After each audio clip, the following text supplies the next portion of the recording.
छत्तीसगढ़ के पूर्व deputy CM TS Singhdeo ने हरियाणा विधानसभा चुनावों में कांग्रेस की हार के बाद चुनाव आयोग पर गंभीर आरोप लगाए हैं। उन्होंने कहा है कि चुनाव आयोग केंद्र में भाजपा सरकार के दबाव में काम कर रहा है और बीजेपी को चुनावी फायदा पहुंचाने के लिए पूरा मौका दे रहा है।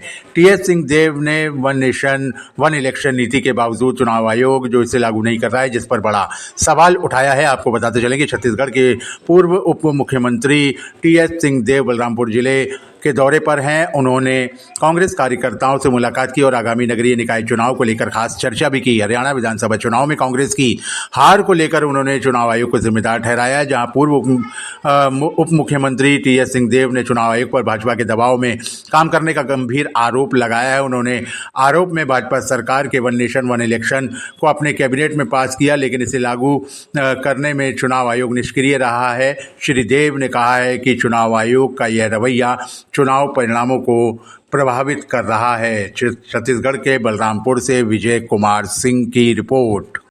झारखंड के चुनाव एक साथ कर रहे हैं, 5 साल पहले एक साथ हुए।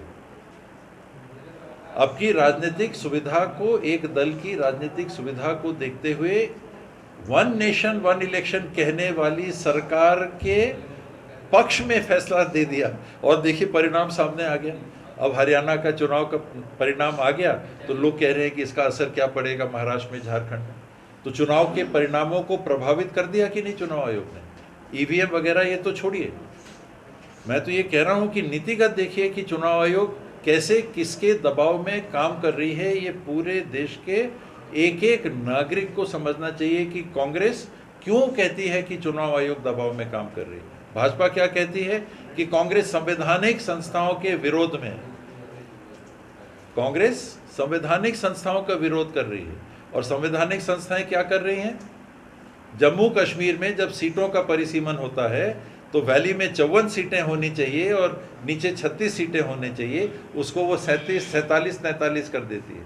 चुनाव एक साथ जो 5 साल पहले हुए थे, तो अब कि ये चारों राज्य के चुनाव एक साथ क्यों नहीं होने चाहिए, इनको अलग अलग कर देती है। आए दिन हम लोग देखते हैं कि चुनाव की तिथि की घोषणा कब होगी? जब प्रधानमंत्री जी का कार्यक्रम समाप्त हो जाएगा उसके बाद घोषणा होगी। ये निष्पक्ष चुनाव आयोग है, उसको देखना चाहिए कि कौन चीफ मिनिस्टर है, कौन प्रधानमंत्री है, कौन मंत्री है, कौन संतरी है। उसको तो आंख बंद करके एक निर्णय लेना चाहिए कि ये तारीख आपके कार्यक्रम है तो भाई आप जानो, उसके पहले करो चाहे बाद में करो। उन्होंने बाद में समय देकर क्या स्थिति बनाई है कि महाराष्ट्र की सरकार रोज दिन कुछ ना कुछ घोषणा करके और पैसे पहुंचा रही है, खाने के बर्तन पहुंचा रही है, ये सारी चीज कर रही है। ये देश के सामने हो रहा है।